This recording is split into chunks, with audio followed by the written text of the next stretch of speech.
Hello and welcome back to another episode of LMScast. My name's Chris Badgett, and I'm joined by a special guest, Joel Erway from the webinaragency.com. Thank you, Joel, for coming on the show. What's up, Chris? Thanks for having me, man. Yeah, it's great to be here. I feel really lucky to, one of the guys whose podcast I listen to, now I get to interview him. It's kind of surreal. So thanks for coming. In your podcast, you often talk about the expert's course.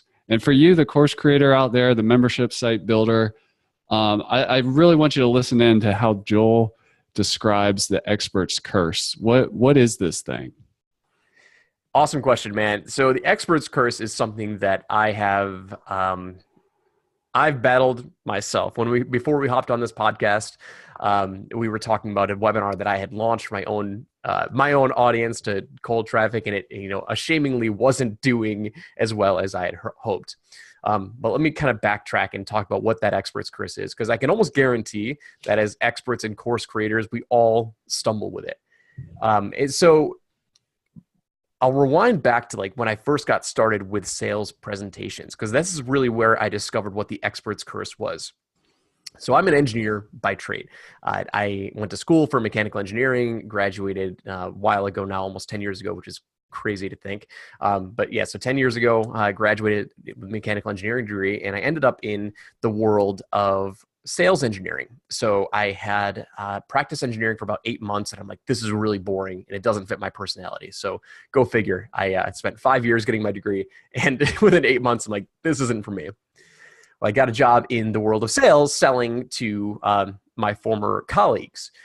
And one of the main vehicles that we used to sell these products and these projects, I should say, they were projects, not products, was sales presentations. So we would go and we would do a dog and pony show. We would set up these appointments, and we would talk about whatever the product was that we were slinging at the time. And what I had seen was I was 100% commission only salesperson, which meant I ate what I killed. If I didn't sell anything, I didn't make any money, right? So I was going through and I was starting a new territory from scratch, and we were building I was taking these manufacturers that I represented, and they were giving these presentations to my customers. If you think about it, like my manufacturers were in engineering as well, and we were pitching to engineers. So it's engineers talking to engineers, and as engineers, we have the most complex terminology possible. And you would think that that would work very, very well, right? Oh, engineering speak to engineering speak. Well, when we're giving these presentations, I just remember for 2 or 3 years, we were making very, very little traction with lots of effort. And it got to the point where I was considering quitting because I knew I wasn't going to be making the money that I wanted. I was working 100 hours a week, like minimum. So we're going through these presentations, and like every time that my manufacturer gave these presentations, I would look out into the audience and I would just see people like not paying attention, falling asleep, and they were just being polite and sitting through the presentation because they never turned into projects, like they never turned into work. And so I identified like that's clearly the issue that we have. Like, how can I improve this?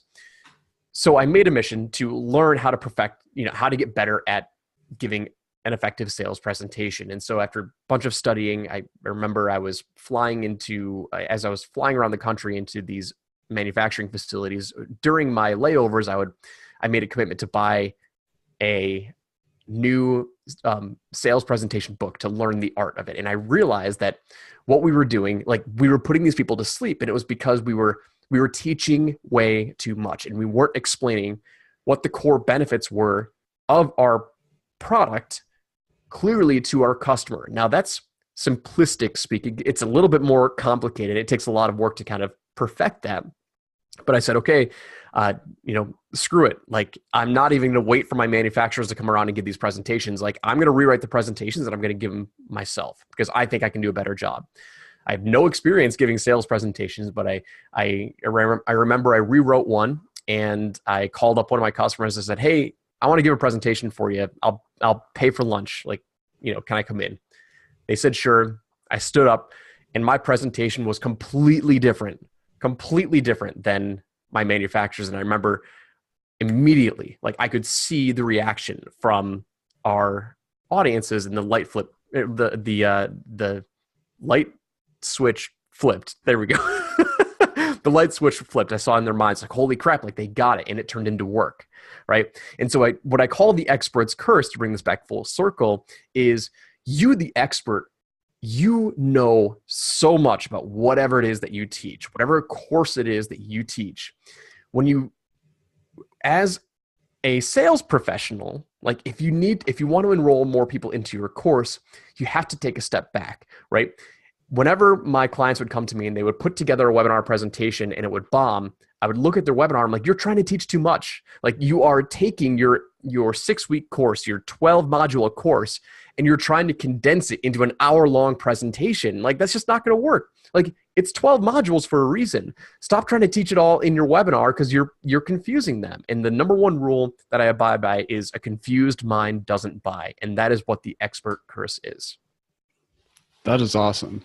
One of the things I noticed listening to your podcast, or I should say one of the reasons I dove deep into it was because, and I think I've listened to every episode, and just to be clear, Joel has 2 podcasts. One is called Sold with Webinars and another one called Experts Unleashed. But Sold with Webinars is a podcast about using webinars to sell stuff, which I'm a course creator, but I'm also a software CEO. And I believe that one of the big opportunities I'm missing out on, and I do a lot of webinars whenever we launch a new product. I do webinars with my insider community that buys our highest end product, which is called the Infinity Bundle.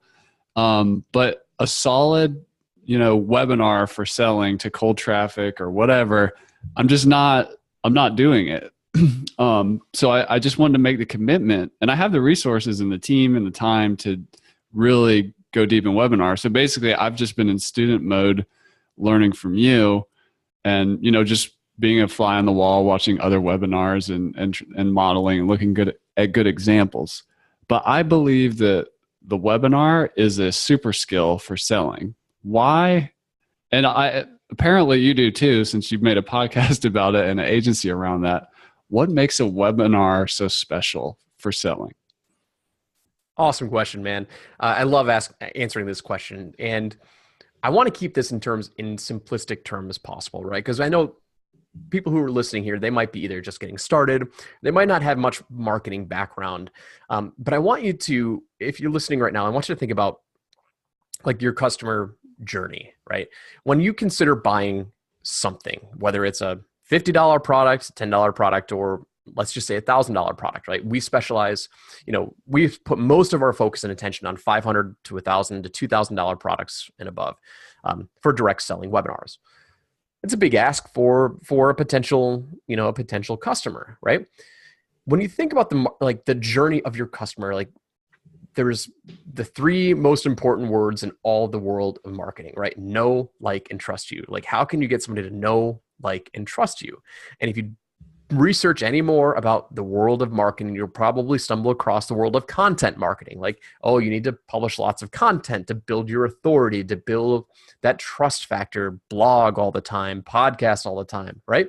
Coming up with valuable pieces of content to attract your ideal audience, get them to spend time with you and trust you, to get them to believe that you are the solution to whatever problem they're currently experiencing. Well, the problem with that is lots of people are spending tons and tons of time blogging, creating SEO. And I'm not saying there's not a time and place for that. I mean, absolutely. Like we're doing it in our company too. But like, how can we build the most effective marketing machine out there to, as solopreneurs, many of us are, small business entrepreneurs that work online, 1, maybe 2 or 3 employees or subcontractors, whatever they are. But, we're usually our marketing arm, right? So how can I create an effective piece of content that builds that know, like, and trust factor and ultimately gets them to want to take the next step with me, which is join my membership site, join my course, hire me as a consultant. And webinars are the best way to do that because people love education. Like they want to learn before they buy, and a webinar is the best way that I've found to do it because number one, the best way to increase the know, like, and trust factor with your potential audience is get them to spend time with you. And you just don't get that time commitment with any other piece of content, like single piece of content, I'm saying, one single piece of content like you do with a webinar. You can get somebody to spend 1 or 2 or 3 hours with you. And the longer they spend with you, the more likely they are to buy a higher priced product or a higher level of commitment product, right? So the single biggest reason why webinars work so well is they're spending time with you, and time increases the relationship factor, the trust factor, and the bond building factor with you and your potential audience. And that's the primary reason. I can keep going. You want me to keep going, or do you want me to stop here? Well, let me just jump in there and say part of the expert's curse, or something I talk about a lot on this podcast, is what I call the 5 hats problem, which every course creator, membership site owner faces, which is they have to do 5 jobs simultaneously. They have to be a good expert, which is its own skill set, a community builder, building a list, building following, all that. They have to be an instructional designer or teacher. They have to be a technologist, and they have to be an entrepreneur. So course creators, membership site owners are very busy. And if we look under that entrepreneur umbrella, there's this thing called marketing. So what I'm encourage you to think about in alignment with this episode is you have limited capacity, limited time. So before you get on the content marketing hamster wheel, it's good to make some videos and some blog posts and things like that. But think about the webinar as a super skill that's like highly focused. Like, how are you going to invest your limited capacity in marketing? And, webinars, let's talk more about some of the benefits. You said there's the time factor. The audience can engage and have a back and forth conversation. What else? What else makes it the super skill? Well, providing results in advance, right? So aside from them spending time with you, which helps build the bond and build that relationship with them, you're teaching valuable content, and that has to be a delicate balancing act too, because you don't want to give away the farm, and you don't want to teach so much that there's no reason for them to buy your course. So you don't want to teach so much that you confuse them, right? So teaching the right content is a delicate balancing act. However, if you're just getting started out, right, you want to building goodwill, and by teaching content, you're not going to hurt your audience. Okay. As you start to refine your message, you'll know kind of what makes the biggest impact, but you want to provide some sort of results in advance before you ask for the sale, right? That's super marketing rule law number 1. So how do I do results in advance from a webinar? What do I do? Yeah, results in advance, it doesn't necessarily mean you have to make money or you have to get some sort of guaranteed result, but giving them quick wins. I'm all about quick wins. In one of my programs, the Webinar Vault, I break down highly successful webinars, and I'm talking about Mike Dillard's webinar right now, and I'm breaking it down. I always look for what the quick wins are. And if a webinar has quick wins, I know without a shadow of a doubt that webinar is successful. So I'll give you an example. So Mike Dillard's webinar, he talks about how to build a profitable list, how to build a massive audience and monetize that audience without spending any money out of pocket. Excellent webinar. But Mike, with a caveat, Mike is a super skilled copywriter. So one of the things that Mike does for quick wins is he gives them the tools that he uses to build this, right? That's a simple quick win. And it's a valuable resource by you. Mike has, on the webinar, he's I've used every tool out there on the market, and here's why I picked these tools. That's going to save your audience time and money by choosing the right tools for this specific business. So that's a simple example as a quick win. But yeah, that's results in advance. Just provide value without ever asking for anything in return from your audience. Just provide value first, and they will return the favor. That's awesome. Well, let's get a little. I imagine you are pretty excited listening to all this, and if you're really, excited about doing a webinar or trying it, or send an email to your list and set one up. But before you do that, how do you explain to a beginner, Joel, how to structure it? Is there a 3-act play? What's the sequence? I'm actually during the webinar itself, how should I think about it? Because I can't teach the whole time. I need to have a call to action. I need to open it up. I need to get people engaged. I need to keep them entertained to stay for a while. Like what's the structure? Yeah. So the way that I teach it is I call it, I wish I came up with a more sexier name, but I call it the A.R.E. webinar sales method, right? And so I'll break it down. It's actually 6 pieces. There's 3 pieces, and oh man, this is a terrible job of me explaining it. So I'll try and not get it too complex, but it's a 6-part method, right? Let's start with the A, right? So A stands for 3 things: authority, attraction, and awareness. And this happens inside of your introduction. So A.R.E. follows introduction, content, and the close, like the 3 main components of your webinar, right? You with me so far? Mm-hmm. Okay, cool. So introduction, we've got authority, attraction, and awareness.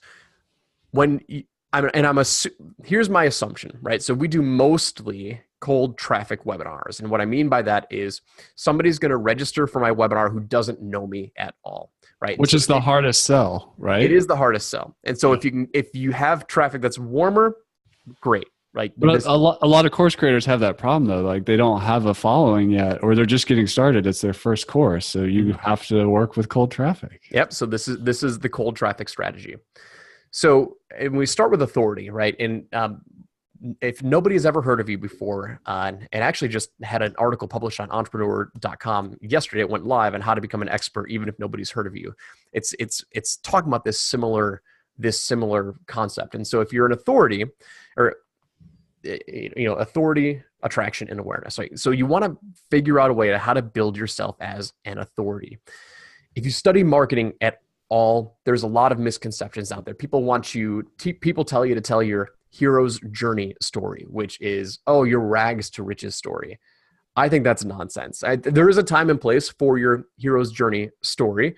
But what I like to talk about in the authority piece is, why am I qualified to talk to you, right? If I'm asking that question to myself or to one of my clients, how can I prove to them that like you are relevant to me, like you can help me? And it doesn't have to be complex. I spend maybe 1 to 2 minutes max talking about that. And all I talk about are, what are my results that I've gotten related to the topic that I'm here to share with you today, right? I want them to know, okay, have I been published in any sort of articles? Do I have a podcast? Do I have any sort of like guest appearances? Do I have results that I can share with them? Like, how can I prove to them that like I know what I'm talking about? That's all about authority. Attraction and awareness. Awareness is all about letting them know what the problem is in the industry, in the market that you're here to solve today. That's awareness. And I do that by going to find market. I do market research. And I find stats. So I go to Statista or any sort of industry publications that are relevant to that specific market. For instance, if I'm putting a webinar together on how to run Facebook ads, right? Or the new way to run Facebook ads, or how to run Facebook ads profitably, I'm going to go find market research and talk about like the rising cost of Facebook ads and the increasing amount of competition, because those are the problems that I know that they're going to be having, and other sorts of problems too, right? So here's the problems in the industry. I'm going to bring them front and center, because I don't want to assume anything. I want my audience to know these are the problems that are in the industry. I'm sure you're aware of them. And that's a bond building exercise too. If you bring problems that they know of and you present them, they're going to trust you because they feel like you know what is going through their mind. So I bring the problem and say, this is the problem in the industry, and this is what I'm here to solve, right? So bringing the awareness and connecting with your audience that way. So authority, awareness, and attraction, right? And attraction is all about like, how is this relevant to me? Like, how can we connect the dots and present the opportunity gap for what makes this webinar special? And this is all about like the big promise. Like, what are you here to learn today? So come up with those big results. I mean, I'm not talking about monetary results, but like the big benefits of what they're going to learn from the webinar today. Those are the 3 main things that I talk about in the introduction of the A.R.E. webinar sales method. So A is all about the introduction of your webinar: authority, attraction, and awareness. That is awesome. So what is next? We're at R. So R, we talk about the next 2 steps, which are rapport and relationship building. This happens inside of your content. And a lot of times I pick very specific pieces of content to teach them. I want to, my whole goal with the content is to ultimately get them to want to buy my product before I ever get to the pitch, right? That's the ultimate goal. I want them to be sold on my product before they ever get to the pitch. The way that I do that is I start with my offer at the end, like, okay, this is what this is the course that I'm going to sell, right? How can I present that as a system in my content? Because I want them to know whatever it is that this method is, or this course that I'm teaching, I want them to know about this front and center and let them see why this is going to work for them and solve the problems that I've already introduced to them in the introduction. I'll give you an example. So I had a webinar that did very, very, very well. I was actually just talking to my client the other day. He was doing his goal was to do a $10 million launch with his webinar. And he exceeded those goals. So he did well over $10 million with this webinar launch. The way that it was structured was very, very simple inside of the rapport and relationship building. I chose 3 specific pieces of content for them to teach, right? Inside of the content. Piece number 1 was to introduce the end product front and center. So they were teaching people how to build a business on Amazon and make money on Amazon, right? Well, they had their own unique method that was different than everybody else's. And we called it the Unsexy method for selling products on Amazon. That was the vehicle. And that was ultimately the same course that we were selling at the end, right? But I brought it up front and center so I could get them to, because I want them to know what the product is early on and conquer their objections. So I taught I wrote that piece for them. And it's like, okay, this is the method, this is the system, and here's how it's different than everything else, right? So we spent about 10 to 15 minutes talking about that inside of piece number 1. Now, the other 2 pieces of content that we taught after that were all objection handlers. Like, I taught the system, I taught the method, and I showed them results of what this could mean for them and why that was the best way to build a lifestyle business with Amazon, right? I know after we get to the end of that first piece of content with the system, they are going to have objections. Oh, this won't work for me because of X, Y, and Z. Or, oh, I get it, but what about this? And so I would strategically place those objections right at the end of that piece of content, and I would handle it with the next piece of content. So I don't know if that came out clear, so let me try and reframe it. Content piece number 1 was the system, right? It was the unsexy method for selling on Amazon. Without overdoing it, without putting all 12 modules into that presentation. Right. I only just talked about like the top level system, the top level overview, the concepts, right? So I presented that in content piece number 1. Then at the end of content piece number 1, I would actually write on the slide, oh, Todd, that makes total sense. I can see how this system would work. But aren't all the good suppliers already taken by the power sellers? That was the main objection that they had, right?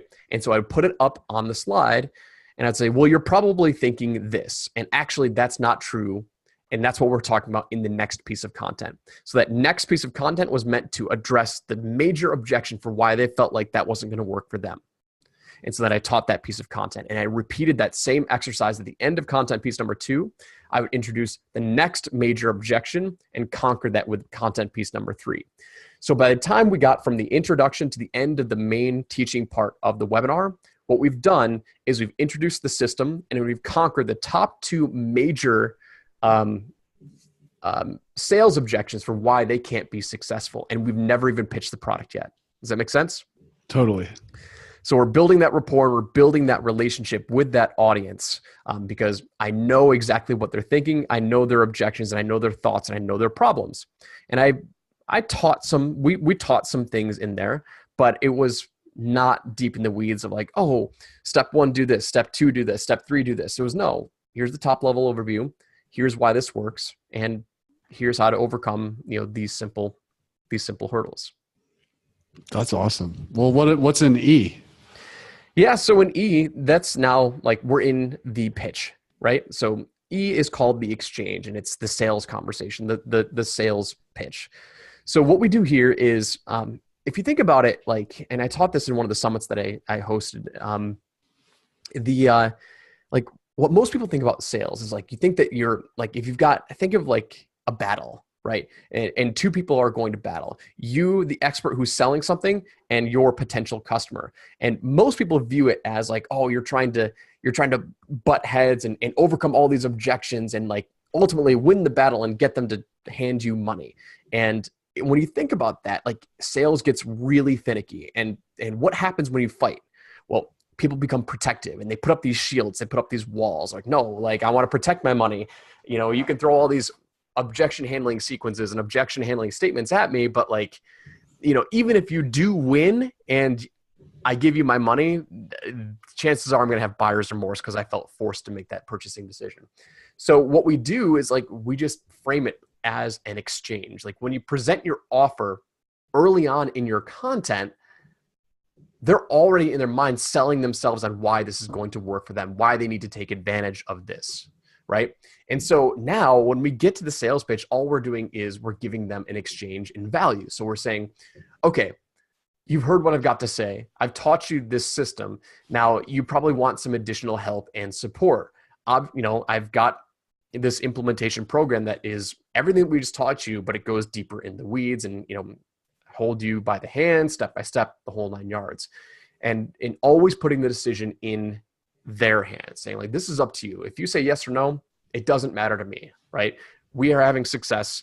My students are having success. This is the same method that I use in my business or whatever it is, yada, yada, yada. I would love to have you on board. And you just simply go through the details of what's in the program, but it's positioned as an exchange. It's not positioned as you need to buy now. You need to act fast. I mean, like those have their place in time, but you never want buyer's remorse. That is awesome. I think a lot of, especially beginner marketers, or if they're more of teacher than marketer, salesperson, they have a fear of being salesy, but it's really a value exchange and you just have to position it. It's not a confrontation. You're trying to help people and get on the same page with, what's possible here. And there's a book by Daniel Pink called To Sell is Human, which if you are having that internal dialogue about, I don't know if I can be a salesman or sell from a webinar, I'd encourage you to check that out. Mm-hmm. I wanted to ask you about your membership because, if I was listening to this podcast episode, I would be like, man, I need to find out more. I want to try this. Can you tell us about the Webinar Vault? Yeah. Webinar Vault is it is the best product that I have ever put out. And I put out lots of different courses before. I used to sell my training separately for $1,000 and $2,000. And about a month and a half ago, so in the agency side, like I'm reviewing webinars all the time, like sometimes 10 to 15 webinars per month. And so I've grown this audience of people who are interested in webinars. And I got the idea by putting this post out on my Facebook profile, just saying, hey, listen, I'm reviewing all these webinars. Would you guys be interested in getting copies of like my notes and learning like why these webinars are successful, what I would be doing differently if this were my webinar? And it was like an overwhelming amount of positive feedback. And so I said, you know what? I'm going to tie everything all together and, it just makes sense because people can learn so much from other webinars in different markets. So not just business opportunity. Like we have clients that were in the relationship niche, custom blanket design, financial coaches, you name it. We've done hundreds of webinars, right?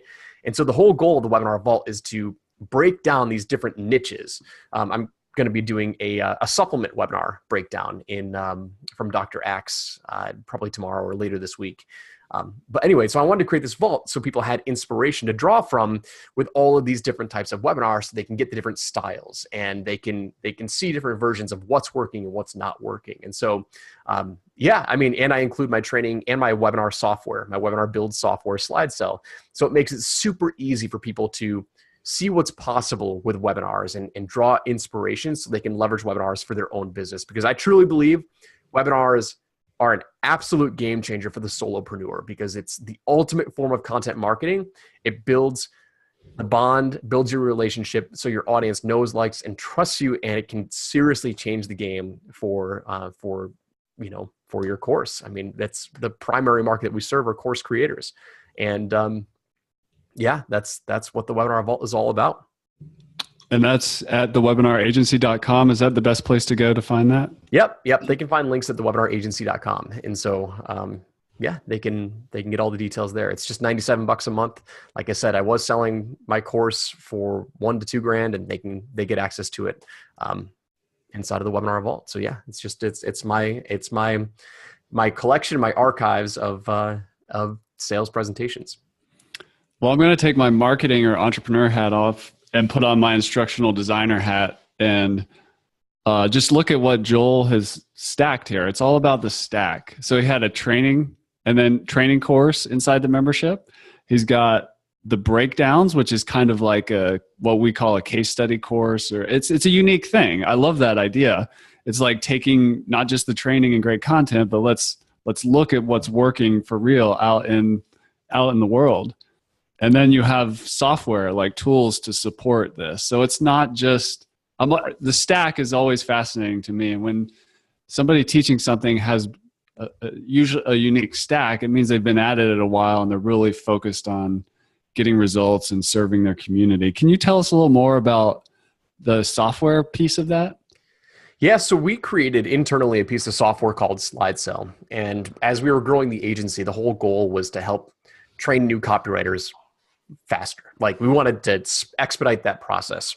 So I basically wanted to take my coaching program and distill it into a slide-by-slide format to get people to understand, okay, what's the psychology that happens with every single slide? And there's some other copywriting software out there, but I just really didn't like how they were building it. We took a different approach with this. And so we created a rough template. So all the slides are blank on the left-hand side. And then you can edit your slides, on the middle portion. And so like all the bullet points are kind of pre-populated, saying like, this is what I would talk about here. And on the right-hand side, there is a tutorial video. It's almost like my coaching program packaged in a box. So like every slide has not only teaching of what is supposed to go on that slide, but it's the psychology of why that happens. And we also give a real life example of like what we did with this slide with another webinar, so they can see everything that's happening like in real time and how it all meshes together, so they can model it and get inspiration for themselves. And they can build it right in that presentation tool, right in SlideSell, and they can export it as a Google slide. Wow, that's beautiful. I want to go back to something I heard on one of your episodes, a common mistake that people make. And you touched on it earlier in this conversation, which was putting the hero's journey in the wrong place. Mm-hmm. And can you elaborate on what you discovered? And, for people who aren't aware of what the hero's journey is, what that means? Yeah. So we'll start with the hero's journey. Like the hero's journey is it's a story that you tell about yourself, right? It's what is your struggle story and how does that relate to your audience? Call it the rags to riches story, call it the, whatever it is, but like, what was your journey to get to where you are today? So many people who are building their webinars put that like right smack dab in the beginning of the presentation. And you have to understand that your customers, your audience, they're selfish. They don't give two craps about you, especially if they've never heard of you before. So think about this. You see an ad on Facebook and it's like free webinar, learn how to X, Y, and Z in 10 minutes, right? Join me for this free training on Thursday at 8 p.m. Like, okay, cool. I'm interested. I want to learn. You register for the webinar. You show up at 8 p.m. And for the first 20 to 25 minutes, now mind you, you have no idea who this person is. Zero exposure to who this person is that you signed up for the webinar. What do they do? The first 20 minutes, like in your mind, like you want to learn what they promised you. I want to learn what the headline is of this webinar. What's the big promise? But they force you to sit through like, oh, before we get to that, let me tell you a little bit about my backstory. Like, oh, back, in 10 years ago, I was this broke college student and, living off of food stamps, blah, blah, blah, blah, blah. Right? I mean, like you're forcing them to listen to your painful journey, and like you're asking way too much from your audience at that point. Like they really don't care about you. They want to learn what you promised them. Like if you do get them to stick around, they're going to be frustrated. They're going to be just wanting to get that end result. Now that hero's journey story does come into play, but only after you can use it after you have proven value to them. right? Because it is a trust building exercise, but I would put that at the end of your webinar and only use it as like, why should I trust you, right? After you've made the offer, the call to action, and the pitch, use it as like an objection handling story. So the main question people are going to say, well, why should I trust you? Why should I invest in your course? What makes you a qualified educator, a qualified leader? Then you can go and say, listen, you're probably I don't know about you, but 3 years ago, I was in a pretty rough situation before I discovered this solution. That is when I would tell my hero's journey story, where you use it as a bond building exercise as an objection handling sequence, but not at the beginning, because people don't care about you. They really don't. Well said. Well said. And what was do you remember which episode that was where that came up on your podcast? I don't, but I can pull it up. And while you're doing that, I also just wanted to ask you about traffic. So assuming I have, a small or limited audience that I've built so far, what do you advise to get traffic and signups to my webinar? Cool. So I have a bunch of really great episodes on how to get traffic to your webinar, and there's lots of different ways that you can get it. So I'll reference the hero's journey mistake is episode 36. And actually the very next episode, which was episode number 37 with John Nemo, he talks about how to get 100 free webinar registrations per day using LinkedIn. I would highly recommend anyone who's just starting out and maybe they don't have a budget for paid traffic, check out that episode and learn how to leverage LinkedIn. I know a bunch of people who use LinkedIn to get webinar registrations, and they're usually more targeted. It's probably not the best for scale. However, just getting started, that's one recommendation. Cool. If I do have a list, what's a recommendation you would have for me to maximize, let's say a prospect list, how many people enroll? Like, should I do like bonuses for live attendees only, or is there any way to maximize enrollments from my existing list? I'm sorry, can you repeat the question? Like, let's say I already have an email list of, let's say, several thousand prospects. Is there anything I can do with presenting the webinar opportunity to maximize the number of people that join? Like, is there any bonuses or what? What can I do? So I always like to get permission before I invite them to a webinar. And one of the ways that you can do that is like give them a free PDF and like lead them, because like getting somebody to commit to a webinar is a big ask. It really is. 2 hours. It's 2 hours, right? And they got to block out time in their day, right? So give them a teaser beforehand. If you've got an existing list, like one of my clients, Brian Harris, gave a PDF to his existing list saying, here's some great things that we're talking about on the webinar. And he got them excited for the webinar. I apologize. I don't know if you can hear my son screaming in the background. But anyway, it is what it is. So a free PDF to give them a teaser for your existing list helps warm them up and be like, we're going to dive deeper into this webinar. So hopefully you can join us. And that works very, very well. Rather than just saying, hey, not even cold blasting, but like blasting my email list, get them excited about the topic first, and then get them to register. So it's like a two-step, and you will get a higher show-up rate with that, 100%. That's really cool. That's a good tip. It's almost like we're going to talk about the party before we invite you to the party. Mm-hmm. Is there any kind of just general best practices around the replay? It all depends on if you're doing cold. Like, I'll give a little bit of a preview. So inside of this webinar breakdown I did with Mike Dillard's webinar, I mean, it's a super, super short email funnel. I mean, like it's a total of like 5 emails. And I think 3 out of the 5 are just pre-webinar reminders. Like, so his follow-up sequence is only about 2 emails long. If this is going to cold traffic, I would not heavily push the webinar replay. Send 1 email out, because like, don't pepper them with high pressure sales. Like, they're either interested or they're not. Leverage this as a profitable list building tool that does way more than just building your list. It builds that rapport, relationship, and that bond. But don't overpressure them with like high pressure sales tactics of like, oh, this bonus is expiring, this bonus is expiring, this bonus is expiring. Go simple and save those big asks for later. That is awesome. Well, Joel, thank you so much for coming on the show and sharing your wisdom with us. You can find out more about Joel at thewebinaragency.com. Check out his podcasts, Experts Unleashed and Sold with Webinars. And then tell us again how to find out about the Webinar Vault, your monthly membership. Yeah, so you can find the links right on the Webinar Agency homepage. So I'll have links there. We're changing we're setting up the funnel right now. I pre-sold it last month and a half ago. So unfortunately, I don't have the direct links, but you will find it on the homepage of the Webinar Agency. But check it out. Just either connect with me at joel@thewebinaragency.com, and I can hook you up there. And follow me on social media. Those are the best ways. And follow my podcast. Definitely follow my podcasts.